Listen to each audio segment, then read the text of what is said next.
en ese momento, hermanos, en este tiempo, no tan solo existía el docetismo, existía también otra doctrina que era el gnosticismo.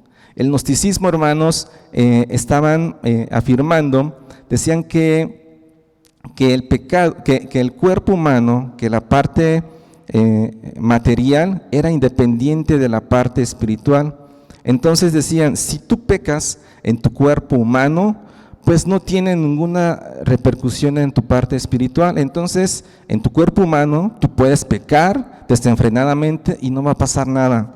Entonces, en ese entonces, pues muchos se entregaron a pasiones vergonzosas. Precisamente, ¿por qué? Porque ellos creían que no influenciaba. Entonces, estas doctrinas que se estaban levantando, imagínense en ese tiempo, pues estaba haciendo dudar a muchos creyentes. Y vemos cómo precisamente en los versículos que leímos hace rato de Primera de Juan, Juan estaba afirmando algo en cuanto a lo que se referían ellos de que nuestro Señor Jesucristo no vino a esta tierra. Juan estaba diciendo que él había visto, de hecho recordemos que Juan fue uno de los 3 más cercanos a nuestro Señor Jesucristo. Entonces lo que él hablaba era algo que no le habían contado, era algo que él había visto y había palpado, y por ello confirmaba precisamente la humanidad de nuestro Señor Jesucristo, también como su deidad. Entonces, estos falsos maestros, hermanos, no tan solamente andaban en tinieblas, no tan solamente se dedicaban a pecar, sino que también ellos negaban que existiera una naturaleza pecaminosa en su vida. Es decir, no tan solamente practicaban el pecado, sino que también desconocían de su pecado. Imagínense, ellos afirmaban tener una comunión con Dios, ellos afirmaban tener una relación con el Señor, pero más sin embargo sus hechos demostraban otras cosas. Entonces, por eso Juan dice en el versículo 7, pero si andamos en luz como Él está en luz, tenemos comunión unos con otros, y la sangre de Jesucristo nos limpia de todo pecado. Pero dice anteriormente, dice en el 5, este es el mensaje que hemos oído de Él y os anunciamos, Dios es luz y no hay ninguna tinieblas en Él. Y dice más abajo, también en el 8, si decimos que no tenemos pecados, nos engañamos a nosotros mismos y la verdad no está en nosotros. Es decir, aquí estaba hablando precisamente Juan de que tal cual no había comunión entre la luz y las tinieblas. Entonces, pues bueno, ¿qué hizo Juan? Juan no se quedó atado de manos viendo la situación que estaba pasando en ese momento. No se quedó cruzado de manos e inspirado por el Espíritu Santo, inspirado por el Señor, él escribió esta carta a las iglesias precisamente en respuesta a lo que estaba pasando en ese tiempo. ¿Y ellos para qué mandó esta carta? Para que ellos reafirmaran su fidelidad al Señor. Entonces, hermanos, vemos toda la palabra del Señor, cómo siempre la iglesia, hermanos, ha sufrido ataques, cómo la iglesia ha sido calumniada, cómo la iglesia se le han levantado falsos testimonios, cómo a la iglesia se le ha querido deshonrar, a la iglesia se le ha querido menospreciar. Pero vemos cómo el Señor sustenta su obra, vemos cómo el Señor es el que respalda su obra y no permitió que estos falsos profetas pues dispersaran su mentira, ¿no? Sino que el Señor inspiró a Juan para poderlo escribir y para poder contrarrestar esto. Entonces, hermanos, en este contexto que acabamos de platicar, es como se escribe esta carta de Primera de Juan. Y dice el versículo 9, que es donde nos vamos a basar en este día, en esta tarde, dice, inicia, si confesamos nuestros pecados. Aquí hay algo importante, hermanos, si confesamos nuestros pecados. Hermanos, la confesión debe ser continua en nuestra vida, es decir, nuestra confesión de pecados es sumamente importante para nuestras vidas. ¿Por qué? Porque un cristiano tiene como hábito pues de andar en esta luz, tiene como hábito de andar en esta verdad, de andar en esta santidad, en esta justicia que el Señor nos ha imputado. Y no andar en tinieblas, es decir, no andar en una falsedad o andar en pecado, sino todo lo contrario, nosotros debemos de confesar nuestros pecados para poder alcanzar misericordia. Es decir, el creyente, hermanos, porque aquí está hablando a los creyentes precisamente, el creyente, hermano, el Hijo de Dios debe de ser incompatible con el pecado. Es decir, ¿qué pasa cuando un hijo de Dios comete pecado? Se encienden las alarmas en su vida, hermanos. ¿Para qué? Pues no para dejarla que pase, para dejar que continúe, sino se encienden las alarmas para admitir su pecado y poderlo abandonar. Entonces, ¿y quién es el que prende esta alarma? Pues vemos que es el Espíritu Santo. El Espíritu Santo es el que nos guía, el que siempre redarguye nuestra vida cuando andamos en pecado. Hablando un poco de la etimología de lo que es la palabra confesar, a lo que hace referencia a este versículo 9, bueno, la palabra griega para poder decir confesar se compone de dos partes, hermanos. La primera parte es la palabra homos, así como es J-O-M-O-S, homos, que significa mismo. Y también la segunda parte de esta palabra confesar es lego, tal cual, así como se escucha lego, que significa hablar. Entonces, al hacer la conjunción de este sustantivo y de este verbo, podemos entender el significado de lo que es la palabra conversión, que significa decir lo mismo. ¿Y decir lo mismo en qué? Bueno, se refiere a que cuando nosotros confesamos nuestro pecado, estamos admitiendo y estamos afirmando que estamos de acuerdo a lo que Dios nos dice en cuanto al pecado. Es decir, cuando yo confieso mi pecado, reconozco mi condición, reconozco mi situación y estoy de acuerdo a lo que el Señor se refiere en cuanto al pecado.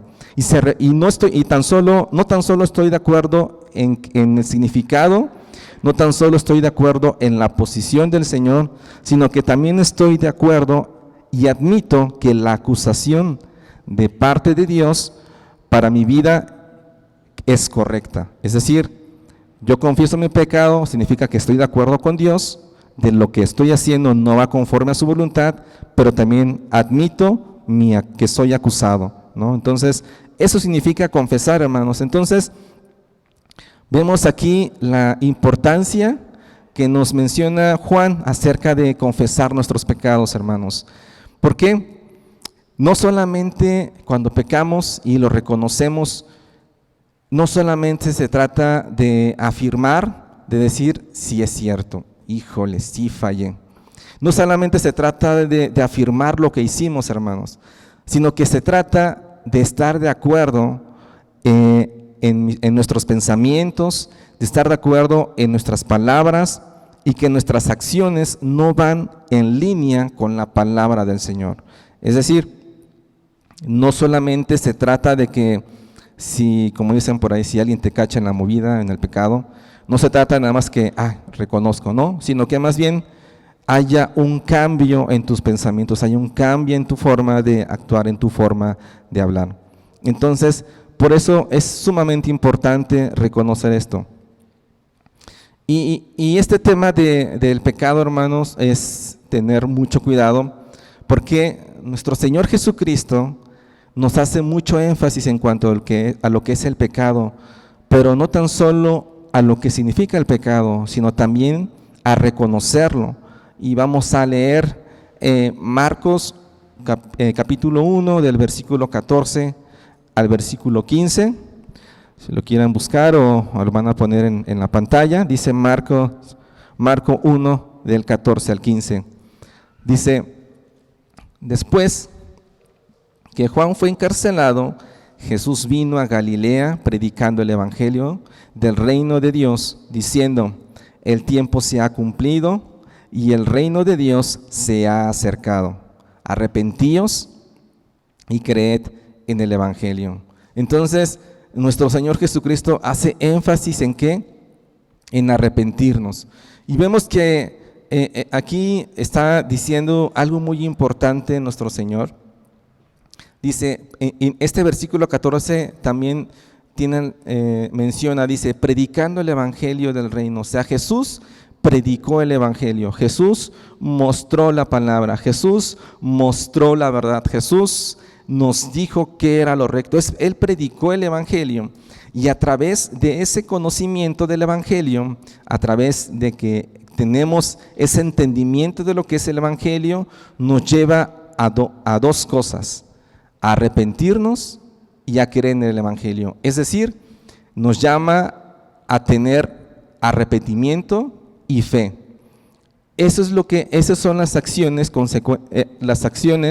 el resultado de creer en el evangelio, de que cuando se nos es predicado el evangelio. Todo hombre al cual se le predica el evangelio, debe de haber una respuesta por parte de nosotros. Y son estas: arrepentimiento y fe. Arrepentimiento de nuestros pecados, arrepentimiento de nuestras acciones. ¿Qué es arrepentirse? Es dejar el pecado, volvernos atrás y buscar a nuestro Señor Jesucristo. ¿Y creer en quién? Pues en nuestro Señor Jesucristo para salvación. Entonces, hermanos, estábamos hablando de que debemos de confesar nuestro pecado. Entonces, el reconocer nuestro pecado, el reconocer nuestra condición, hermanos,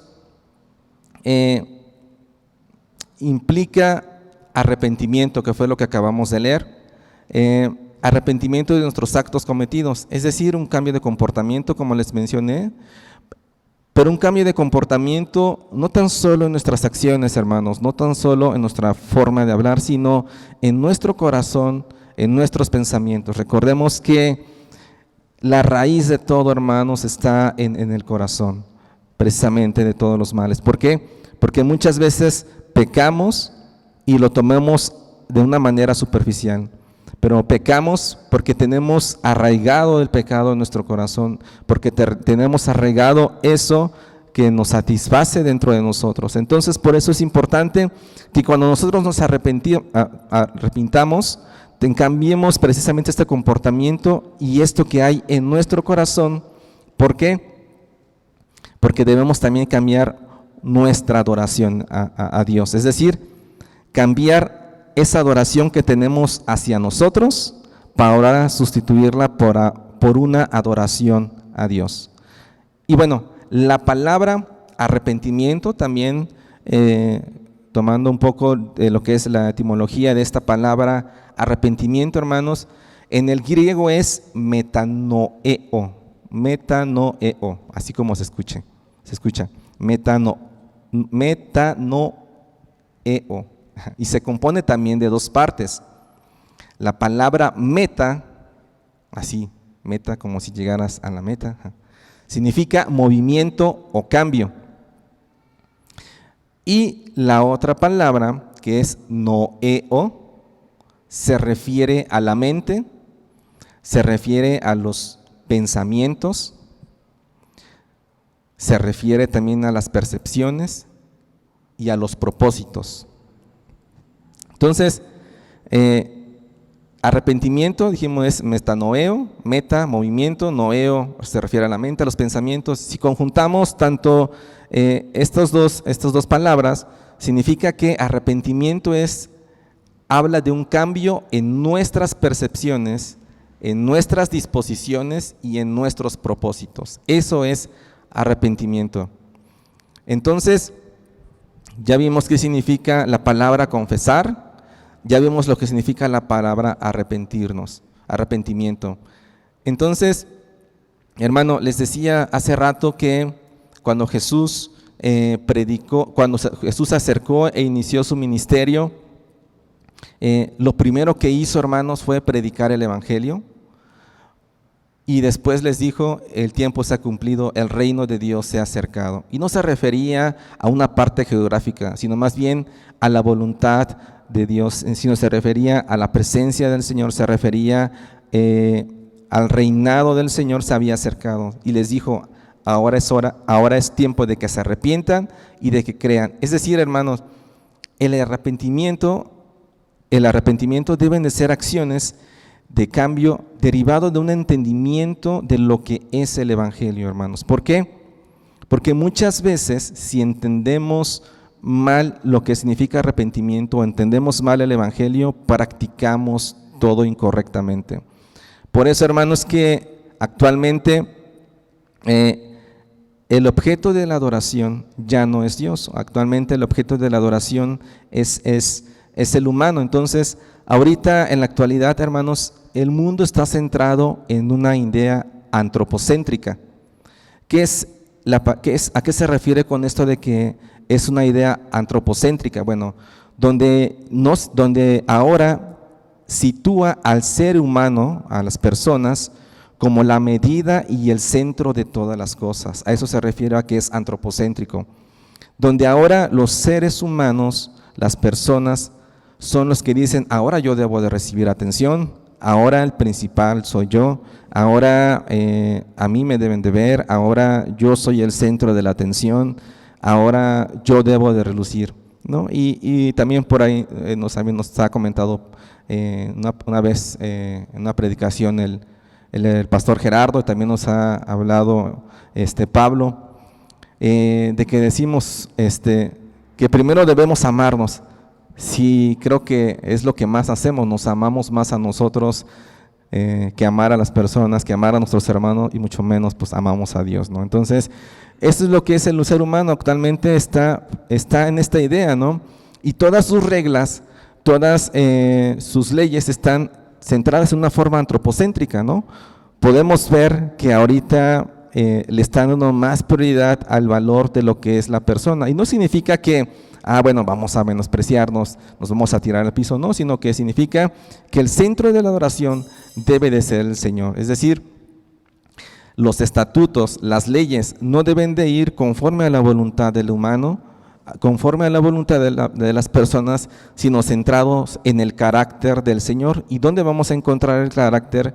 Pues es en su palabra. Por eso, el buen entendimiento del Evangelio nos lleva a un verdadero arrepentimiento. Entonces, y bueno, es importante que nuestra vida pues debe ser cristocéntrica, hermanos, no antropocéntrica, por supuesto. Nuestro Señor Jesucristo debe ser el centro de todo. Él debe de ser el centro de nuestra vida, Él debe de ser el centro de esta reunión, Él debe de ser el centro de lo que hacemos, de lo que decimos, de lo que hacemos. Su palabra en Romanos 11:36, vamos a leerlo también. Es más, vamos a leerlo todos, ¿les parece? Romanos 11:36, si ya lo tienen, si no, vamos a leerlos juntos. Romanos 11:36, ¿ya lo tienen? Si lo tiene, diga amén. Bueno, entonces vamos a leerlo, Romanos 11:36. La palabra del Señor dice así: porque de Él, y por Él, y para Él, son todas las cosas, a Él sea la gloria, por los siglos de los siglos. Amén. Se escuchó como un aguacero. Pero bueno, la palabra Romanos 11:36 dice así, ¿no?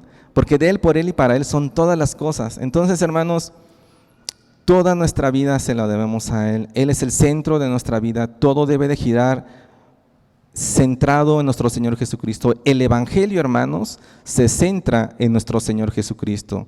Entonces, si el Evangelio, si la verdad se centra en nuestro Señor Jesucristo, cuanto más nuestra vida.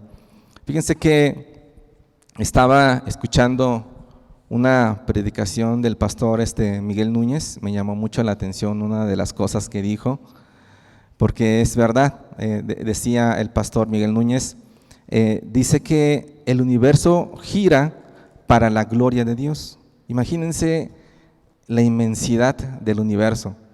O sea, si nos ponemos a pensar tantito cuán tan grande es el universo, pues bueno, eso inmenso, hermanos, eso que no sabemos el tamaño, o sea, los científicos han querido descubrir, hacer estudios, pero imagínense esa inmensidad está para glorificar al Señor. Entonces imagínense la inmensidad de nuestro Dios.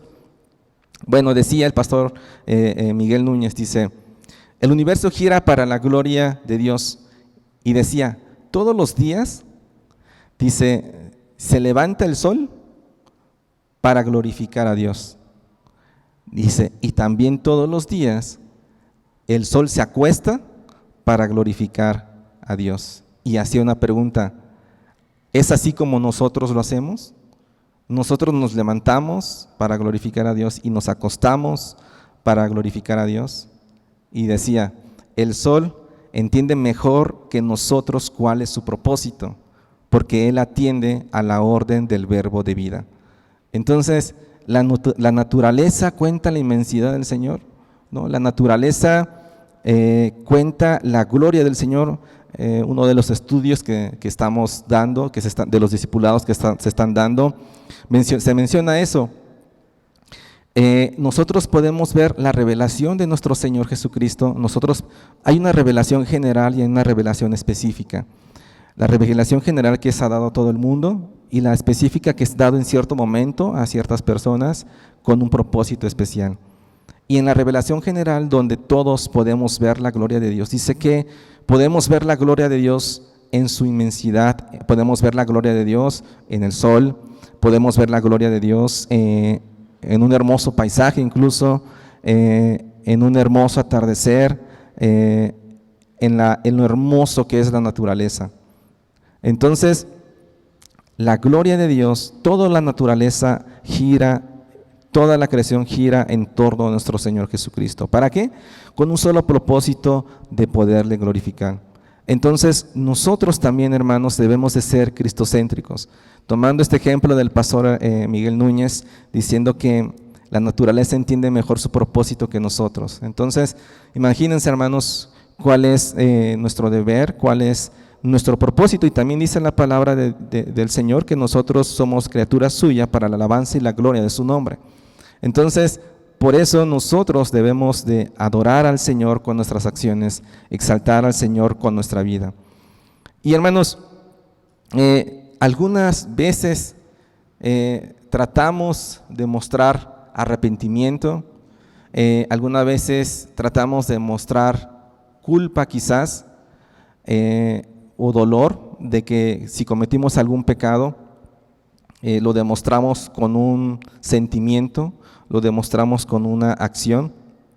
Y podemos decir, híjole, me siento mal por lo que hice, o me siento culpable por el comportamiento que tuve, a lo mejor por cómo le grité a alguien en el trabajo, cómo discutí con alguien en el metro, o a lo mejor el de la combi no me quiso subir, o a lo mejor el metro iba muy lleno, etcétera, ¿no? Entonces, y cometemos pecado, ¿no?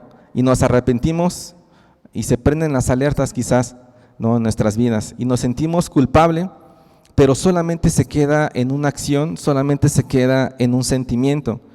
Es decir, nos sentimos culpables, hermanos, cuando nos atrapan en nuestro pecado, como les decía, cuando nos cachan, o cuando decepcionamos a alguien, ¿no? A lo mejor sentimos ese sentimiento de culpa porque vemos a alguien triste, porque vemos a alguien que le fallamos quizás, a alguien que le mentimos o que cometimos algún error, ¿no? Pero si se dan cuenta, estas acciones de sentimiento están centradas igual de una forma antropocéntrica, sigue siendo lo mismo, sigue centrado en el cómo me siento yo por lo que hice, o me siento yo mal porque estoy viendo llorar a alguien o porque traicioné a alguien, pero me siento mal por mí mismo, ¿no? Y nos centramos nuevamente en la parte humana, ¿no? Nos centramos en el hombre y se queda solamente en un sentimiento, ¿no? Es decir, de alguna forma, hermanos, pues sí, o sea, debemos de tener ese sentimiento de culpa, debemos sentir esa tristeza también, por decirlo así, debemos de sentir esa culpabilidad, pero muchas veces se siente eso, pero se continúa en el pecado. ¿Qué es arrepentimiento? Es volver atrás, o sea, dejar eso, dejar ese pecado, eso es arrepentimiento. Como lo vimos, es un cambio de pensamiento, un cambio de propósito, de percepción, de cómo ahora yo veo el pecado, que lo veo conforme lo ve nuestro Señor. Entonces, nuestro sentimiento debe de ser eso, no un sentimiento que agrada al Señor. Entonces, hablando de esta tristeza, hermano, que produce el arrepentimiento, el apóstol Pablo menciona dos tipos de tristezas. Lo vamos a leer por favor. Segunda de Corintios, capítulo 7, versículo 10. ¿Ya todos lo tienen? Segunda de Corintios, capítulo 7, versículo 10, y dice la palabra del Señor. Dice, porque la tristeza que es conforme a la voluntad de Dios produce un arrepentimiento que conduce a la salvación, sin dejar pesar, pero la tristeza del mundo produce muerte. ¿Cuántos tipos de tristezas vemos aquí? Dos, ¿no? Que es conforme a la voluntad de Dios y otra que produce muerte. Bueno, la tristeza que produce muerte se refiere es a la del mundo, a la tristeza del mundo, que puede producir lamento, como estábamos diciendo, que puede producir tristeza por lo que hacemos, pero también un miedo al castigo. Entonces, pero una verdadera decisión de renunciar al pecado no la es, ni tampoco tienen la intención de abandonarlo. Y la otra tristeza a lo que se refiere esta palabra segunda de Corintios dice la tristeza conforme a la voluntad del Señor. Y esta tristeza, hermanos, nos lleva a un verdadero arrepentimiento. Se trata de ser convencidos por el Espíritu Santo. Es decir, el Espíritu Santo es el que nos muestra nuestra pecaminosidad. No va a significar tampoco que nunca vamos a pecar, hermanos. No se trata de decir que el cristiano no, el cristiano nunca peca, ¿no? El cristiano es tiene su aureola ahí arriba y nunca peca. No significa eso, sino que se refiere es que nosotros, los hijos de Dios, cuando pecan, y por supuesto diferentes tipos de pecados, ¿no? Cuando un hijo de Dios peca, no se entrega a la voluntad del pecado, sino que desea regresar a Dios después de haber pecado. En eso se diferencia un hijo de Dios. Entonces, en ser cristianos, hermanos, es llevar una vida de continuo arrepentimiento. Por eso dice la palabra que debemos de arrepentirnos continuamente. ¿Por qué?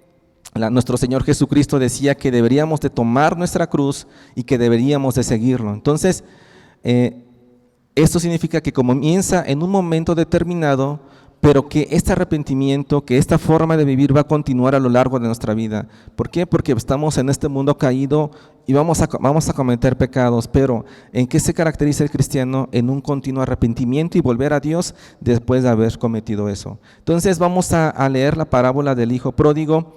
Lo voy a leer yo. Dice Lucas 15, del 11 al 32, dice la palabra.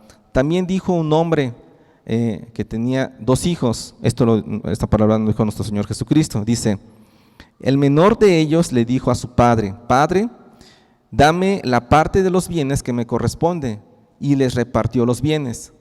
No muchos días después, juntándolo todo, el hijo menor se fue lejos de una provincia apartada, y allí desperdició sus bienes viviendo perdidamente, y cuando todo lo hubo malgastado, vio una gran hambre en aquella provincia y comenzó a faltarle.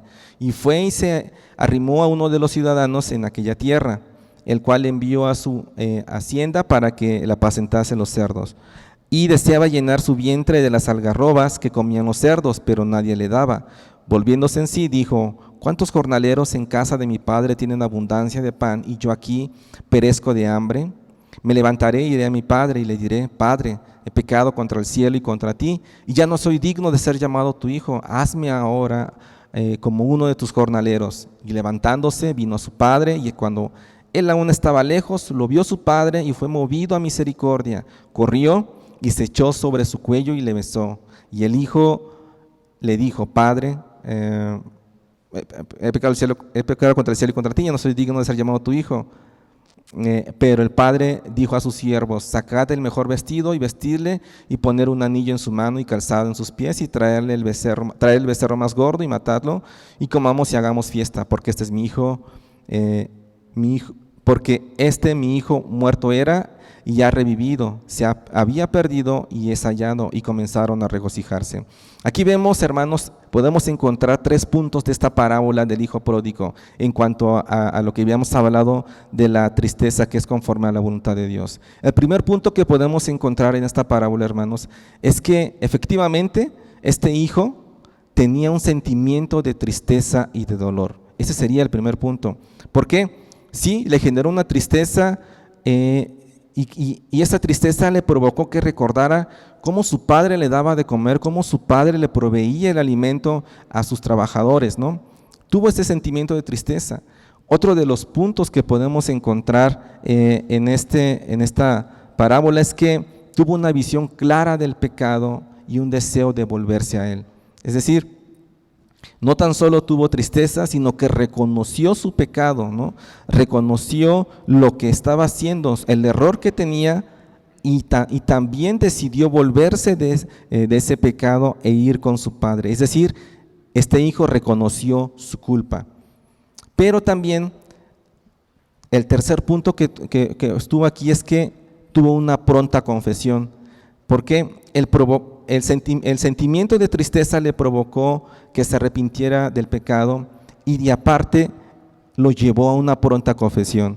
Dice que algo que me llama la atención de esta parábola es que dice que el padre lo vio a lo lejos, y desde lo lejos, hermanos, vio la situación en la que venía el hijo. Imagínense, bueno, yo debo de usar lentes, pero a lo que digo, imagínense cómo venía, cuál era el semblante del hijo, ni tan siquiera le dijo una palabra al padre. Ya su padre, con tan solo verlo en la situación que venía, ya sabía que venía con un corazón arrepentido. Es decir, reflejaba precisamente esa situación de arrepentimiento. Nosotros debemos de demostrar, debemos también de reflejar nuestro arrepentimiento.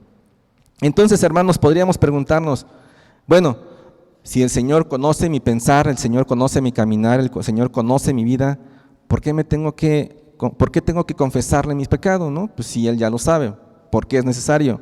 Bueno, hermanos, porque debemos de admitir que hemos transgredido la voluntad de Dios. Por eso es importante confesarlo.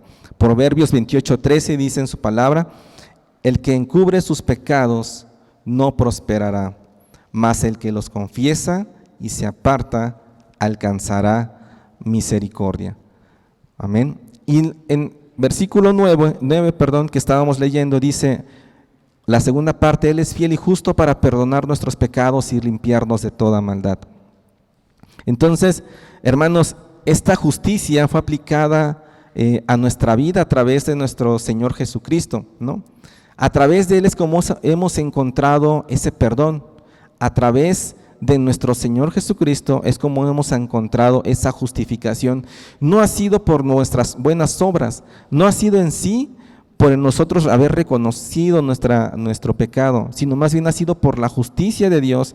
Es decir, hemos sido declarados legalmente justos por la imputación de nuestro Señor Jesucristo. En Romanos 4:5, lo voy a leer en la versión NTV, dice: pero la gente no es considerada justa por sus acciones, sino por su fe en Dios, quien perdona a los pecadores. En Romanos 4:5 fue lo que leí. Entonces, hermanos, debemos de entender que la muerte de nuestro Señor Jesucristo en la cruz fue suficiente para salvarnos de nuestro pecado. Fue suficiente para poder declararnos justos. No ha sido nuestras buenas acciones. Hermanos, esta justificación de parte del Señor no tan solo nos hizo aceptables delante del Padre, sino también nos llevó a tener, fuimos considerados herederos del reino de Dios, ¿no? Y nos llevó a tener esa intimidad ahora con nuestro Padre. Es decir, esto se va a evidenciar en una fe viva y genuina por nuestro Señor Jesucristo. Voy a 1 Corintios 6:11, dice la palabra del Señor: Y estos erais algunos, mas ya habéis sido lavados, ya habéis sido santificados y ya habéis sido justificados en el nombre del Señor Jesús y por el Espíritu de nuestro Dios. Es decir, ya fuimos lavados, hermanos, ya fuimos santificados, ya fuimos justificados. ¿Por quién? Por nuestro Señor Jesucristo. Él fue el que nos dio esta salvación. Imagínense, pongamos un ejemplo. Si nosotros creyéramos que nuestra justificación son por nuestras obras, son por nuestras acciones, sería como alguien que trabaja, hermanos, alguien que en su trabajo, ustedes trabajan, no sé, 8 horas al día y son dignos de su salario por haber trabajado. Es decir, ustedes trabajan y su jefe pues termina siendo deudor porque les debe su salario, ¿no? Y se los tiene que pagar en cierto momento, en cierta fecha. Entonces ustedes son dignos de su salario y el jefe es el deudor. Ahora imagínense que nosotros pudiéramos aplicar esto en la parte de la justificación. Si decimos que por nuestras obras nosotros merecíamos esto, es como decir que nuestro Dios está en deuda con nosotros, está en deuda y que nosotros merecemos el pago de la justificación y de la santificación porque ya hemos trabajado en nuestras obras. Y no es así, vemos que es todo por nuestro Señor Jesucristo. Amén. Y bueno, versículo 10, vamos a continuar, dice: y si decimos que no hemos pecado, le hacemos a Él mentiroso y su palabra no está en nosotros. Hermanos, a veces tenemos ese orgullo, ese falso orgullo de decir, no somos pecadores, no, yo estoy bien, no pasa nada, ¿no? Pues estamos diciendo, primero nos estábamos engañando a nosotros, ¿no? Porque eso es mentira. Y segunda, estamos diciendo que el Señor miente, que su palabra miente. Pero sabemos que esto es mentira, ¿no? O sea, sabemos que nosotros sí somos pecadores, que cometemos pecado. Ya no somos esclavos del pecado, ya no es nuestro patrón de ese accionar, de ser siempre pecadores, sino que más bien realmente el hombre tiene una tendencia natural hacia procurar su propio interés. Pero vemos que nuestra vida, hermanos, como cristianos, no tan solo se debe de resumir en un momento de aceptación en una oración de fe, ¿no? A veces le decimos cuando predicamos el Evangelio, no, pues mira, di esta oración y esta oración es la efectiva y tú no te preocupes, vas a ver cómo ya de aquí ya eres salvo, ¿no? Y se queda ahí, ya no hay un seguimiento, ya no hay, no busca al Señor, ¿no? Y creemos que en eso se resume la vida de un hijo de Dios y no es así, ¿no? La vida de Dios, la vida de un cristiano significa estarse renovando del corazón, de la mente y estar en lucha continua contra el pecado. Y una vida que refleje a nuestro Señor Jesucristo, o sea, los principios de nuestro Señor Jesucristo. Ya no, como les decía, sí pecamos, pero ya no somos motivados y ya no somos controlados por el pecado, sino más bien somos controlados ahora por el amor, por la obediencia y por la sumisión a nuestro Señor Jesucristo. También comentar que el decir que debemos arrepentirnos, que debemos de tener arrepentimiento, no significa que haya una perfección en nuestra vida, sino que más bien significa que ya no tomamos partido del pecado, es decir, ya no somos partidarios del pecado, ya no somos dominados por el pecado, sino que más bien los cristianos aún somos pecadores caídos, aún después de que Dios nos ha dado vida nueva espiritual. Y continuaremos batallando precisamente con el pecado hasta que seamos glorificados. Pero significa que el Señor nos ha capacitado, que el Señor nos ha dado las herramientas precisamente para poder vencer el pecado, ¿no? Dice Gálatas 5:17, porque el deseo de la carne es contra el espíritu y el del espíritu es contra la carne. Y estos se oponen entre sí para que no hagáis lo que quieres. Entonces, hermanos, sabemos que el Padre nos ha hecho santos por la obra de nuestro Señor Jesucristo. y Él es el que nos capacita precisamente para llevar una vida de obediencia a Él. No nos capacita el Facebook, no nos capacita las redes sociales, nos capacita su palabra, ¿no? Aquí está el carácter, en su palabra está la voluntad del Señor. Entonces, a través de la palabra Él nos capacita.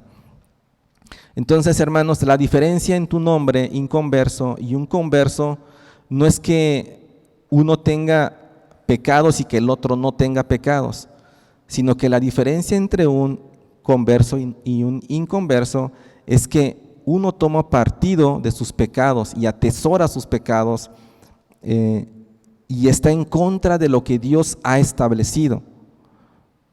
Ese es el inconverso. Y el converso pues toma partido con nuestro Señor, con nuestro Dios, y toma partido con un Dios reconciliado que está en contra de los pecados del hombre. Entonces, hermanos, a través de lo que es la santificación progresiva, a través de lo que el Señor nos muestra, nos enseña, a través de su palabra, es como nosotros vamos creciendo en el conocimiento. ¿Para qué? Para cada día ser más como nuestro Señor Jesucristo, para adorarle y para glorificar. Así que, hermanos, nosotros, resumiendo esto y concluyendo esto que hablamos, debemos de recordar, debemos de reconocer nuestro pecado, debemos de reconocer nuestra condición y arrepentirnos en cada momento de nuestros actos cometidos. Debe de haber, como lo leímos, un cambio en nuestro corazón, un cambio en nuestros propósitos, un cambio en nuestro comportamiento y nuestra forma de adorar a Dios también.